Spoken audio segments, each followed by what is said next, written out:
এখানে রুগীদের রেখে দাও এবং তাদের কি কি রোগ হয়েছে বলে দাও।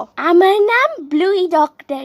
তোমার কি রোগ হয়েছে আমি একটা গানের মাধ্যমে বোঝাচ্ছি। বাতে ये कभी ना तू भूलना कोई तेरे खातिर न जी रहा। তোমার হাত কাটেলেরিয়া বিমারি হয়েছে। আর তোমার ওষুধগুলোর নাম বলছি, ভালো করে শুনে নাও। আমার রুগীর জন্য এটা। जब जब वक्त से पहले ये चाहत पूरी हुई है तब बहा है रक्त रक्त काओ काओ। তোমার ওষুধের নাম শুনে নাও। दुनिया में कितना गम है तेरा गम तो कितना कम है। धन्यवाद, थैंक यू, धन्यवाद, थैंक्स फॉर वॉचिंग।